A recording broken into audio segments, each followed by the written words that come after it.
વાવણી કરતી વખતે હાલે બધું કાઢું પડી પહેલી વાર ખબર પડી. હમણાં 2-3 દિવસથી વાડીનું કામકાજ ઘણું છે, એનાથી 2-3 દિવસ તો આપણે વાડીના જ બ્લોગ આવશે. ખરા બપોરાને મુઆબરોમાં કેસકીને કામકાજ ચાલુ કરી વાળ્યું, કારણ કે ગમે એમ કરીને 2 દિવસનું કામકાજ પતાવી નાખવી. આપણે ખેતરની અંદર કપાસ સોંપવા માટે સીડરનું આપણે બિયારણ લાવ્યું છે, જેથી આપણે સારો કપાસનો ફાળ આવે. શ્રી ગણેશનું નામ લઈને આપણે કપાસિયા સોંપવાનું ચાલુ કર્યું હોય ને હવે ત્યાંના હાથમાં છે કે આપણે ફળ હાલવું કે ના હાલવું. આખા ઉનાળામાં જેટલો પરસેવો નતો વળ્યો એટલો પરસેવો વળી જવાનો છે આ વાવણીમાં. मुझे अपने घर जाना है. પણ એક મિનિટ મેં તો કોઈ કામકાજ તો કોઈ કર્યું નહીં, તો મને કેવી રીતે તાપ લાગે. પછી એકલે 2-3 કિલો જેવું વિચાર્યું કે અત્યારે તો કામ તો નહીં કરવું પડે, મોટા થઈને કામ તો કરવું પડશે, પણ હાલ તો નહીં કરીએ કારણ કે અમારે જોડે ટાઈમ નથી ને. અમારું કામકાજ છે કે છેતરથી ઘરે આવ્યા, ઘરેથી છેતર જાય એક્ટિવા લઈને વાતીઓ રાખડ્યા, કારણ કે અમારે રખડવા ભટકવાની ટેવ છે.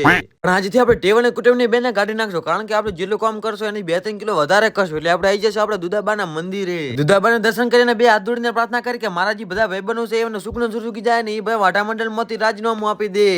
દુધાબાને મસ્ત મજાના દર્શન કરી વાળીને હવે સીધા ખસકાવીને કા કર બાજુ ગરમી કો પડશે, થોડા ઘણા ઢાટા થઈ જાય એટલે આવી જાય આપણા સોડા પીવા. જો આપણી ઇન્સ્ટાગ્રામ ફેમિલી 10K ની થઈ જાય તો આપણે બધાને એક પાલું સોડા પીવરાવશે. પણ એક ના એક દી તો આપણે તો પણ સુખનો સુખ તો ઉગવાનો છે. પછી આવી જાય ઘરે તો આવા જ ના વિડીયો જોવા માટે તમારા ભાઈને ફોલો કરજો.